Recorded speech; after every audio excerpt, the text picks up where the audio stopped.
মামলার দায়িত্ব পাওয়ার 50 দিন পর একে একে 3 জন আসামিকে গ্রেফতার করে পিবিআই। তাদের জিজ্ঞাসাবাদে যা জানা যায় তা মামলার মোড় পুরোপুরি ঘুরিয়ে দেয়। কি ঘটেছিল কিশোর ইয়াসিন আরাফাতের সাথে, কি ছিল তার হত্যাকাণ্ডের পেছনে? প্রযুক্তিগত তথ্য বিশ্লেষণ আর ধারাবাহিক অনুসন্ধানে একে একে গ্রেফতার হয় সন্দেহভাজনরা। জিজ্ঞাসাবাদে এমন কিছু তথ্য উঠে আসে যা বদলে দেয় তদন্তের মোড়। পারিবারিক বিরোধ নাকি ভুল বোঝাবুঝি? এই হত্যাকাণ্ডের কারণ কোনটি?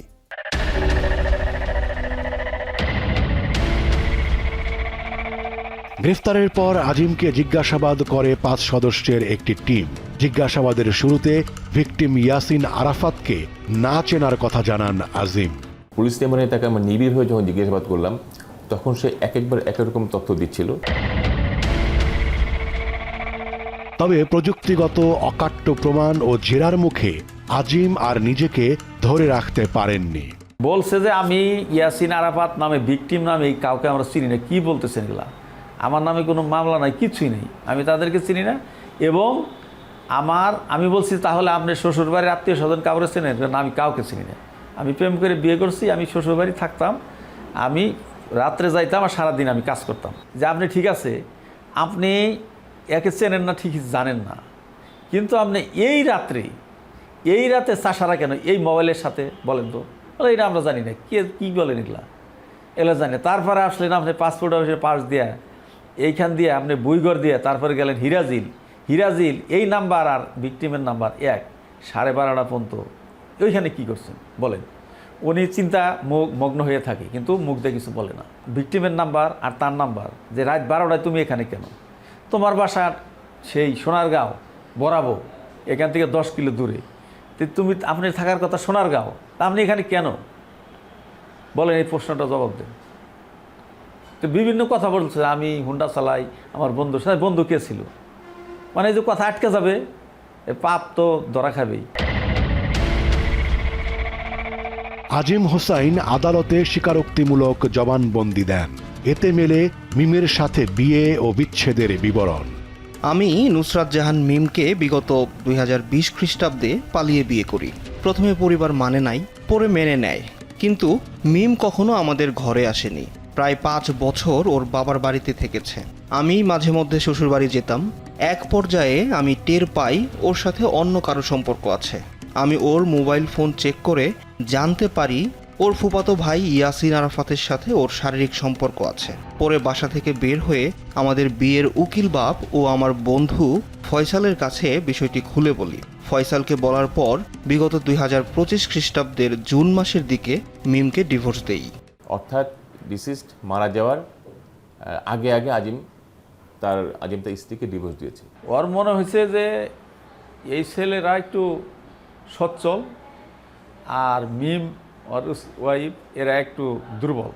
তো টাকা পয়সা মানুষের থাকলে তো বিভিন্ন সময় ছোট আর বড় মানে না। তবে আদালতে দেওয়া মিমের স্বীকারোক্তিমূলক জবানবন্দি থেকে জানা যাচ্ছে, মোবাইল ফোন চেক করে যে ইয়াসিন আরাফাতের সাথে চ্যাটিং দেখেন আজিম, তিনি মিমের ফুফাতো ভাই নন। অনুমান বিগত জুন 2025 আজিম আমার বাবার বাড়িতে আসে, লুকিয়ে আমার ফোন চেক করে।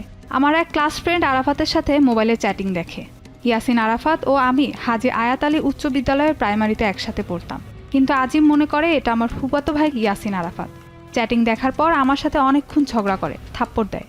যাওয়ার সময় হুমকি দিয়ে বলে ইয়াসিনকে সে দেখে নেবে। এর প্রায় মাস 2 পর জানতে পারি যে কে বা কারা আমার ফুফাতো ভাইকে মেরে ফেলেছে। মিমের যে ব্যবহৃত মোবাইলটি সেটা আমরা জব্দ করেছি। মিমের মোবাইলে আমরা ফরেন্সিক্যালি আমরা নিজেরাই এক্সামিন করে দেখলাম যে সেখানে কিছু ডিলিটেড হোয়াটসঅ্যাপ এবং ফেসবুক মেসেঞ্জারের কিছু ডিলিটেড আমরা কিছু চ্যাট পেলাম। ওই চ্যাটে আমরা দেখলাম যে একাধিক ছেলেদের সাথে তার সম্পর্ক জিনিসটা আমাদের কাছে প্রতিমান হলো।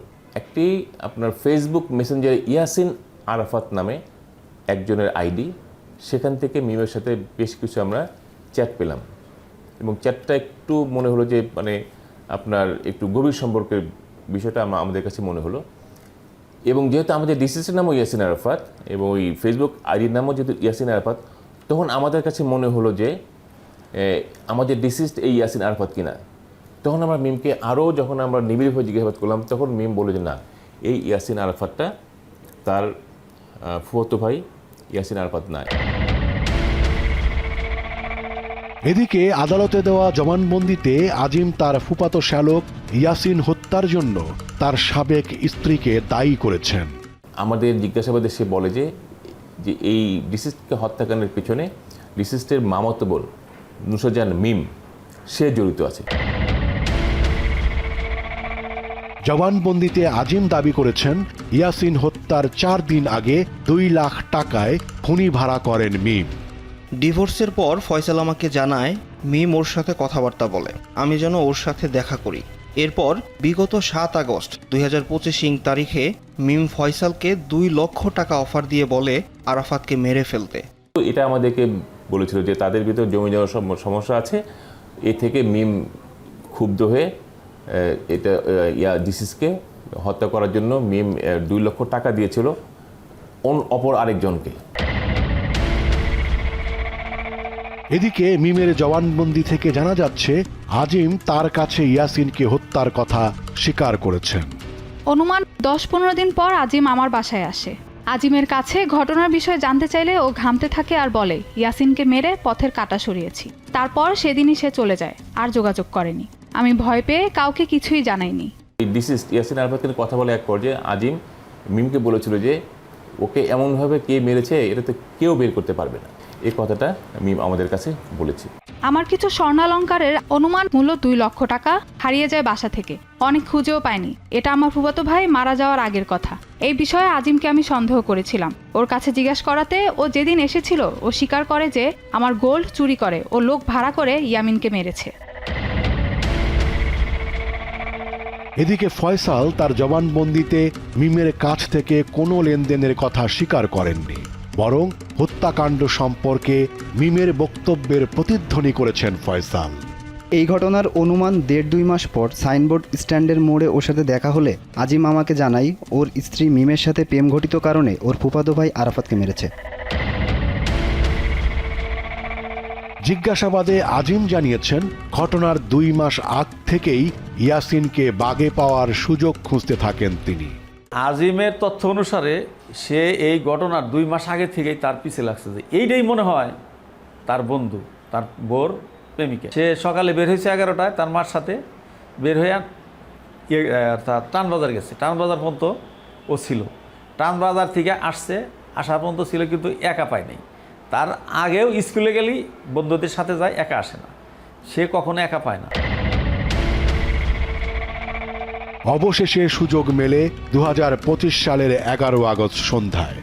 মায়ের জন্য ওষুধ কিনতে বের হলে আজিম ও তার এক সহযোগী ইয়াসিনকে কৌশলে সিএনজি অটোরিকশায় তোলেন।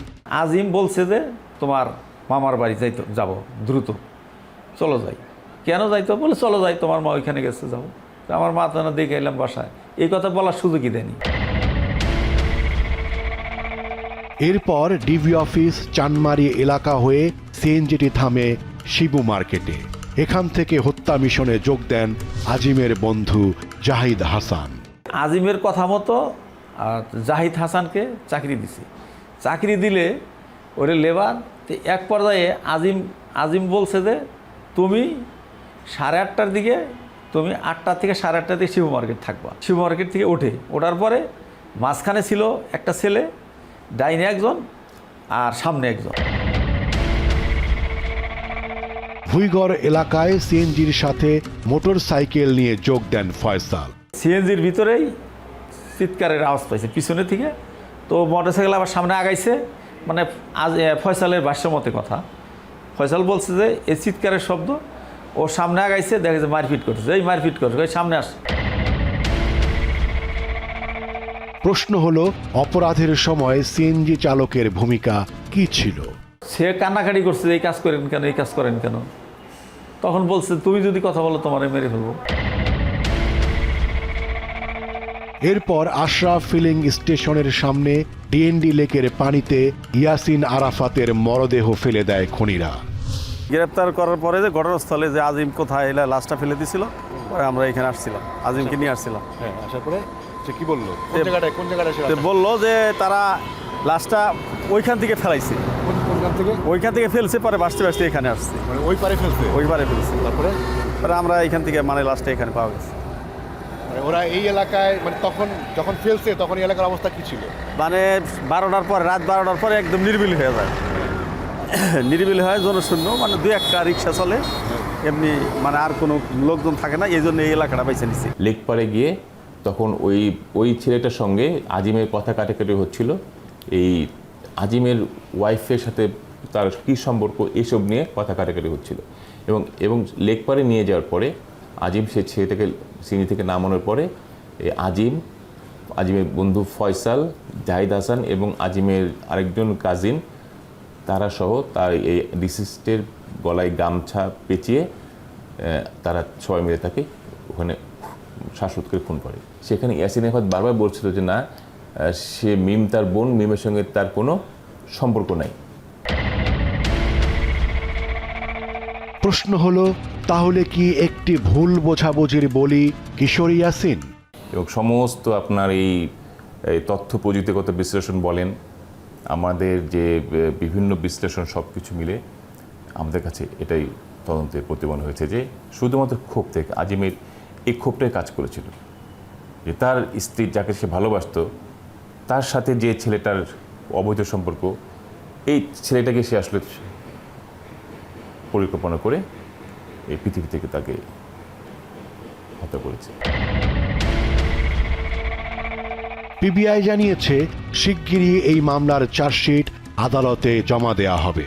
আজিমের যে কাজিন, যে ঘটনাস্থলে যে ছিল, হত্যাকাণ্ডের সঙ্গে যে প্রত্যক্ষভাবে জড়িত ছিল, তার নামটা আমরা এখন প্রকাশ করছি না, তো তাকে আমাদের গ্রেফতার করে এবং যে সিএনজি ড্রাইভার ছিল, এই দুজনকে আমাদের এখনও গ্রেফতার করা বাকি আছে। বাট আমাদের তদন্ত কার্যক্রম মোটামুটি শেষ। ঘটনা হত্যাকাণ্ডের মোটিভ থেকে শুরু করে হত্যাকাণ্ড কারা জড়িত ছিল এগুলো আমাদের বের করা শেষ।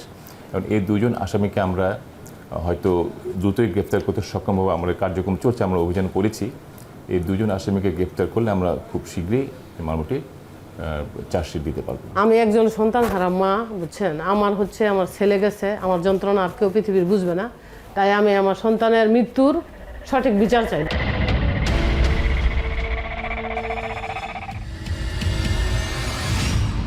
অনুমানের একেবারে বাইরে গিয়ে হত্যাকারীরা ছক কষেছিল। এ নিয়ে আমরা আরও বিস্তারিত আলোচনা করতে চাই। সহকর্মী ওমর ফারুক রয়েছেন আমাদের সঙ্গে। ওমর, শেষমেশ আসলে আমরা কি বলতে পারি যে এই হত্যাকাণ্ডটি শুধুমাত্র নামের ভুলে কিংবা ভুলবশত একজনকে উদ্দেশ্য করা হয়েছিল? পিবিআই যে তদন্ত যে সংস্থা, তারা আসলে সেটাই বলতে চান। তারা বলতে চান যে মিমের সাথে কথা বলে আরও যেই সাক্ষী না আসামি রয়েছে, যেমন হচ্ছেন জাহিদ নামে একজন, তারপর হচ্ছে ফয়সাল, এই তিনজনের বক্তব্য অনুযায়ী, বক্তব্যকে ভিত্তি ধরে এবং হচ্ছে আরও যে তথ্য প্রযুক্তিগত যে অবস্থানগত যেই প্রমাণ, সেইটা আসলে প্রমাণ করে যে এই ঘটনাটা ঘটেছে। কিন্তু কেন ঘটেছে সেটা কিন্তু তথ্য প্রযুক্তি কিন্তু আসলে সেটা বলতে পারে না। তথ্য প্রযুক্তি বলবে হচ্ছে আনুষাঙ্গিক যেই তথ্য প্রমাণ, সেইটার ভিত্তিতে। তো সেইটা কি কারণে ঘটেছে সেটা হচ্ছে আমরা দুইটা ভার্সন পাচ্ছি। একটা হচ্ছে মিমের ভার্সন, যেটা বলছে যে তার যে পরকীয়া প্রেমিক, তার নামের সাথে মিলের কারণে আজিম ভুল করে তাকেই তার পরকীয়া প্রেমিক মনে করে হত্যা করেছে, এবং যেটার সাপোর্ট আবার হচ্ছেন ফয়সাল এবং হচ্ছে অন্যরা। কনফিউশন বা ধোঁয়াশার জায়গা সেটি হচ্ছে যে আজিম যে কাজটা করেছে সেটা হচ্ছে যে এই ঘটনার মানে হত্যাকাণ্ডের কয়েক মাস আগে হচ্ছে এই পরকীয়া প্রেমিক বিষয়ক বিরোধ বা ঝগড়াটা হয়। এরপরে হচ্ছে আজিম হচ্ছে মিমকে ডিভোর্সও দেয়। ডিভোর্সের মাসখানেক পরে হচ্ছে গিয়ে সেই হত্যাকাণ্ডটি ঘটে। এখন ধোঁয়াশার জায়গাটা হচ্ছে যে যাকে সে ছেড়ে দিয়েছে এবং যার সাথে তার সম্পর্ক নাই, সেই ঘটনাকে নিয়ে সে কেন এরকম একটা হত্যাকাণ্ড ঘটাতে যাবে, এইটা একটা বড় প্রশ্ন। এই প্রশ্নটা আমরা পিবিআইকে আমরা করেছিলাম। সেখানে পিবিআই যেটি বলছে যে মিম এবং আজিম তারা হচ্ছে 5 বছরের একটা প্রণয় বা প্রেমের সম্পর্কের পরে, অ্যাফেয়ারের পরে তারা পালিয়ে বিয়ে করেছিলেন, এবং এই ঘটনাটা আসলে আজিম কোনোভাবেই মানতে পারেন না, এবং মানে বড় ধরনের একটা শক ছিল, এবং সেই প্রতিশোধ এবং জিঘাংসার জায়গা থেকেই সে এই কাজটা করেছে। এইটা হচ্ছে তাদের একটা উত্তর। আরেকটা হচ্ছে যে এই পরিবারের সাথে যে মানে মিমের বাবার পরিবারের সাথে যে তার যেই বাবার বোন, তার যে ফুপির যেই একটা ঘটনা ঘটলো, যে তাকে সে আহত হলো বা খুব খারাপ অবস্থা ছিল, সে যে টাকা দিয়ে এই ঘটনা যে ঘটায় নাই, সেইটা আসলে কিভাবে প্রমাণ করা যাবে, সেইটার ক্ষেত্রে পিবিআই বলছে যে যেহেতু অন্যরা, ফয়সাল যেটা বলছে যে সে আসলে এই ধরনের মিম তাকে এই ধরনের কোনো টাকা পয়সা দেয় নাই, সেইটাকে ধরে আসলে তারা এটা বলছেন যে এটা মোটামুটি যে ভুল বোঝাবুঝির কারণেই এই ঘটনা ঘটছে। কিন্তু সবচাইতে রহস্যপূর্ণ যেই বিষয় আমার কাছে মনে হয়েছে, বা এটা একটা কী বলবো, যে আমাদের যে এই রিপোর্ট, সেটার একটা মানে অপূর্ণতা যদি আমি বলি, ইয়াসিন আরাফাতের নিখোঁজ হওয়া পর্যন্ত এবং হচ্ছে তার বন্ধুদেরকে সন্দেহ করা পর্যন্ত ইয়াসিন আরাফাতের মা খুব সাবলীলভাবে আমাদের সাথে কথা বলেছেন। কিন্তু যখনই তার ভাইয়ের পরিবারের সাথে এই যে সম্পর্ক বা মিমের এই ইস্যুটা তার সামনে এসেছে, তখনই তিনি আমাদেরকে বলেছেন যে তিনি আসলে এই বিষয়ে আর মুখ খুলতে চাননি, তিনি অনেকটাই অনীহা দেখিয়েছেন। এর পাশাপাশি আমরা তাকে প্রশ্নও করেছিলাম যে মিমের যে পরিবারেরকে তারা সন্দেহ করে কিনা, তিনি আসলে সেটাও বলেননি। তিনি যেটি বলছেন যে সব মিলিয়ে তিনি চান যে তার ছেলেকে কে হত্যা করেছে সেটা যেন প্রকৃত অপরাধীরা আসলে আইনের আওতায় আসে। তবে পিবিআই মোটামুটি কনফিডেন্ট এবং আত্মবিশ্বাসী সংস্থা হিসেবে যে তারা আসল ঘটনাই বের করতে পেরেছেন এবং তারা প্রকৃত আসামিদেরকেই ধরতে পেরেছেন, এবং তারা কনফিডেন্ট যে আদালতে তারা যেই দাবিগুলো করছেন, অভিযোগগুলো, যে তথ্য প্রমাণ হাজির করেছেন, তাতে তারা যে ঘটনা বলছেন, যে মোটিভ বলছেন, সেটা প্রতিষ্ঠিত হবে। ওমর, এই ঘটনা নিশ্চয়ই অনেকের চোখ খুলে দেবে।